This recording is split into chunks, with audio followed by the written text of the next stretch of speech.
My hands were shaking when I set the carry-on down on the dock, not from the weight, from everything before it. The sun was bright over Skagway Harbor that morning, the kind of bright that makes your eyes water if you've been crying and don't want anybody to know. I hadn't slept much. 3 nights in a windowless cabin will do that to a person, especially when the people who booked it for you are 2 decks above, sleeping in a balcony suite they let you help pay for. I stood there on that wooden pier holding a tote bag, a passport, and a credit card I hadn't used in 11 years. And I thought, nobody is coming to look for me yet. They're still at breakfast. I had maybe 40 minutes. Let me back up. My name doesn't matter much for this part, but my son's wife called me Mom in front of strangers and her when she thought I couldn't hear. I'd been a widow for 7 years by then. Howard passed in a hospital in Charlotte after a long fight with something that started in his pancreas and ended everywhere else. The night he died, he held my wrist and said, "Don't let them shrink you, Ruthie." That was his nickname for me, even though it wasn't my name. He called me that since we were 19. I tried. I really did try. After the funeral, I sold the house in Greensboro. 3 bedrooms, that yellow kitchen Howard hated, the dogwood out front he planted the year my son was born.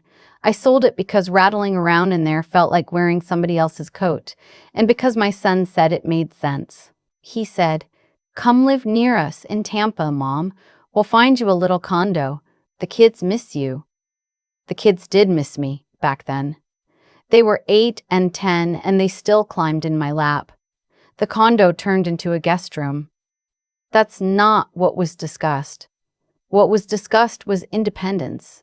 What was discussed was, you'll have your own little place, just close enough to come for Sunday supper.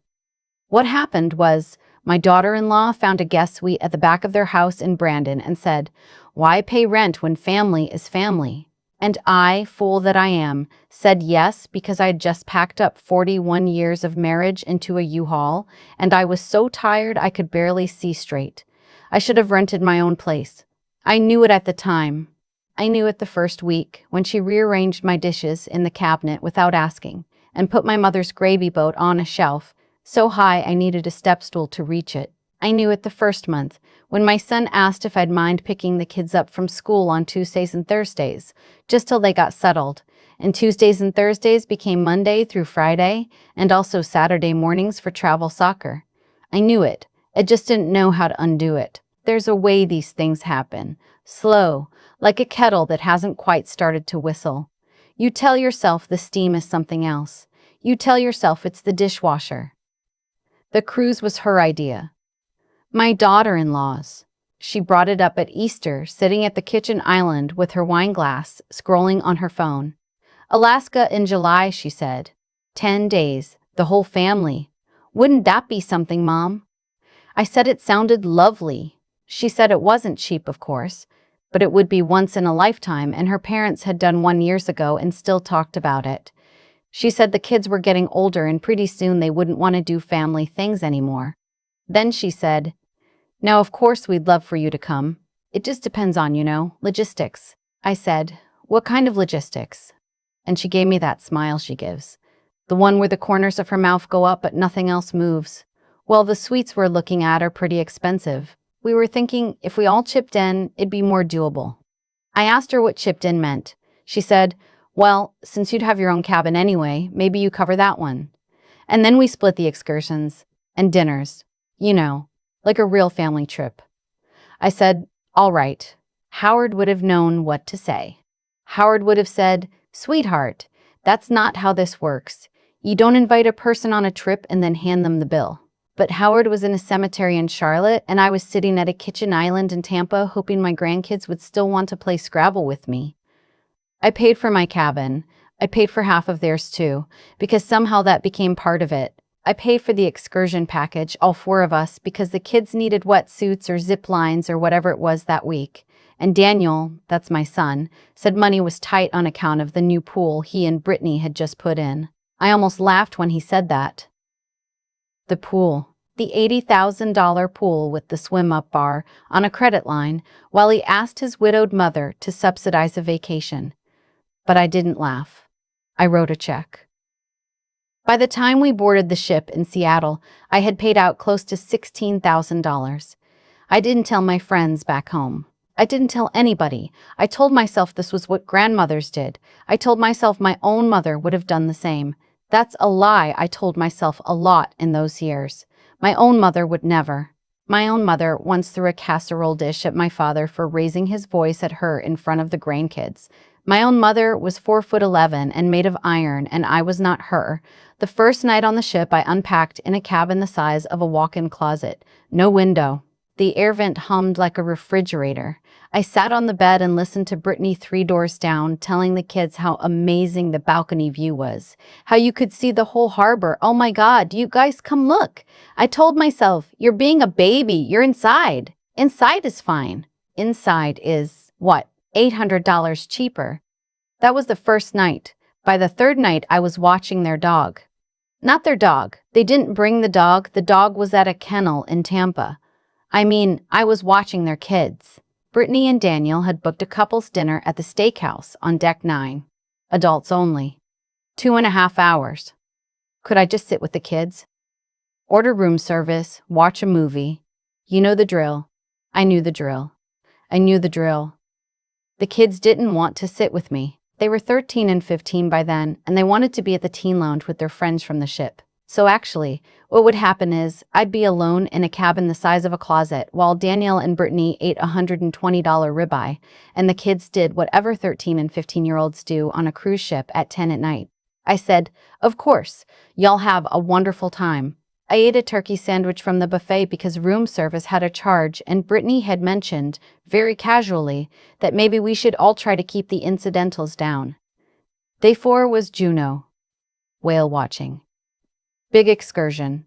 The one I'd paid for. I came down to the gangway in my windbreaker and my walking shoes, and Brittany looked me up and down and said, "Oh, Mom, are you sure? It's a 4-hour boat. It can get pretty rough." I said I'd be fine. I'd been on boats my whole life. My daddy had a fishing boat in Beaufort. She said, "It's just, last night you mentioned your hip." I had not mentioned my hip. My hip was fine. My hip was still fine. Daniel said, "Mom, maybe just rest today. There's a nice gift shop in town. We'll bring you back something." It was the way they said it. Like I was a thing to manage. Like the conversation had already happened between them and they were just delivering the verdict. I said, "I paid for this excursion." Brittany's eyebrows did a thing. "We can credit you for it." I went up to the buffet and watched them get on the bus from a window 6 decks up. The kids didn't look up. Why would they? That night at dinner, I ordered a glass of wine. Just one. A Riesling. Brittany made a face and said, "Mom, the wine package doesn't cover white." It did cover white. I had read the package myself, but I said, "Oh, sorry," and changed it to iced tea, and I watched her order a Chardonnay from the same list 2 minutes later. I want to be honest with you. I felt furious that night. I want to tell you, I felt the blood rising in me, and I knew, right then, I was going to do something. I didn't. I felt small. I felt like the smallest version of myself I had ever been. I went back to my cabin with no window, and I sat on the bed, and I called my friend Loretta in Greensboro, my best friend since 1974. And when she picked up, I couldn't talk. I just cried for about 3 minutes into the phone while she said, "Honey, honey, honey, what is it?" Finally, I got it out. I told her about the cabin, about the wine, about the whale-watching boat I'd paid for and wasn't allowed on. She said, "Get off that ship." I said, "Loretta, I can't just get off a ship." She said, "You absolutely can. They stop. People get off. Some don't get back on." I said, "Don't be ridiculous." She said, "Listen to me, Ruthie. You listen to me. Howard is rolling in his grave." I hung up on her. I wasn't mad. I just couldn't hear it. I lay down in that windowless cabin and I felt the ship moving under me, and I thought about Howard, and I thought he'd be ashamed of me. Not for what I let them do. For how long I let them do it. The next morning was Skagway. Skagway is a little town. Tiny, It has wooden sidewalks and a train station, and the mountains come right down to the water. I had been once before on a different trip with Howard in 1998. I remembered the train. I remembered him buying me a piece of fudge from a shop on the main street. We were getting off the ship for an excursion. Brittany had us booked on a glacier hike. I had paid, of course. $600 apiece, 4 of us. You do the math. I came down to the gangway, and Brittany was wearing the new hiking boots I'd bought her in Seattle because she said hers gave her blisters. The kids had their backpacks. Daniel had a coffee. Brittany handed me her camera bag and her windbreaker and one of those reusable water bottles that weighs a ton when it's full, and a tote with the kids' extra snacks. I said, I have my own bag. She said, I know, but it's just easier if one person carries. Daniel needs to be free in case the kids get tired. I said, Daniel is 43 years old. She said, Mom, that word. The way she said it, like I was the problem, like I was being difficult. And then this is the part. Daniel turned around. He had his coffee in one hand and he was looking at his phone with the other, and he said, without even looking up, Mom, can you just carry the bags, or are we going to do this again? Because if you can't keep up, we can leave you at the dock. The kids didn't react. They were on their phones. He said it like he'd said it 100 times before. He said it like a man who knew exactly what his mother would do. I stood there for a second. The dock smelled like diesel and pine. There were seagulls. There was a family in matching t-shirts walking past us toward the gangway. The husband had the wife's purse and he was holding it like it was nothing. And I remember thinking, that's what a husband does. That's what a son does. I said, okay. I took the bags, her camera, her windbreaker, the water bottle, the snacks. I had my own tote on the other shoulder. My arms were shaking before we even got to the end of the pier. The bus to the glacier was supposed to leave at 9:45. The pier was crowded. There was a coffee cart and a souvenir shop and a little wooden bench by the harbor master's office. I set the bags down on the bench. All of them. Brittany's camera, her windbreaker, the water bottle, the snacks. She turned around and said, What are you doing? I said, I forgot my hat. I'll meet you at the bus. She said, Mom, we're going to be late. I said, Go on, I'll catch up. She turned around and walked toward the bus with my son and my grandchildren, and they didn't look back. Not one of them. I picked up my tote, just my tote. My passport was in it. My wallet was in it. My phone was in it. Howard's wedding band was in it, on a chain I'd worn around my neck for 7 years. I walked the other way. I walked past the harbor master's office and past the coffee cart and onto the main street of Skagway with the wooden sidewalks. I walked into the White Pass Railway Depot. I bought a ticket on the next train, cash. $89. The man behind the counter asked if I wanted a window seat, and I said yes.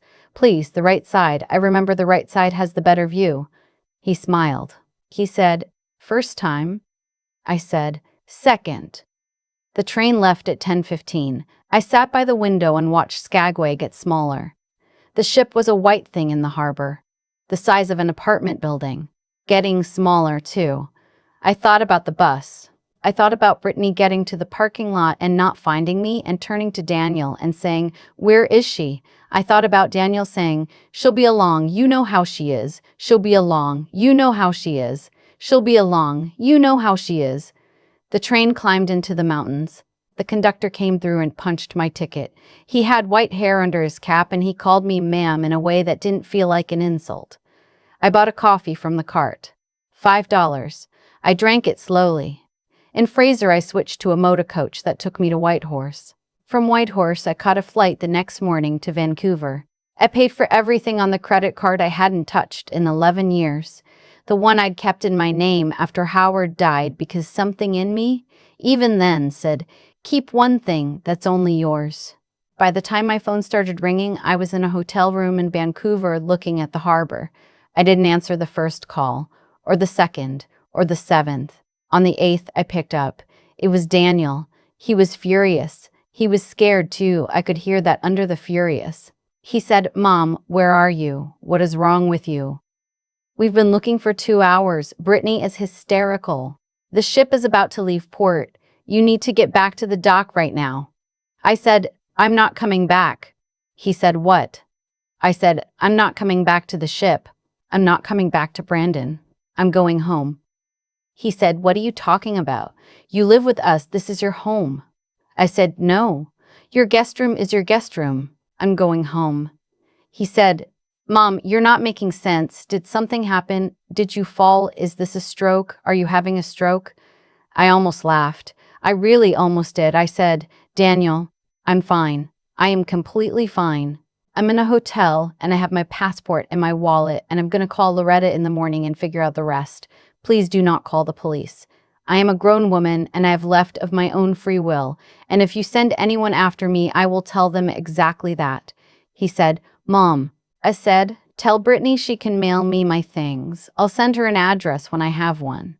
I hung up. I sat on the edge of the hotel bed and I shook for about 20 minutes, not from regret, from something else. From the fact that I'd just done a thing I had not believed I was capable of. At the age of 68, with $23 in cash and a credit card and a son who genuinely thought I might be having a medical event, then I called Loretta. She picked up on the first ring. I said, I got off the ship. She didn't say I told you so. She said, where are you, baby? I said, Vancouver. She said, I'm flying up tomorrow. I said, Loretta, no. She said, Loretta, no. She said, Loretta, no. She said, Loretta, yes. I have a passport. I have a Southwest pass. I'll be there by supper time. Don't argue with me. I didn't argue with her. She came. She stayed 4 days. We sat in a cafe near Stanley Park, and she ordered me a glass of wine, a Riesling, the wine I'd wanted on the ship.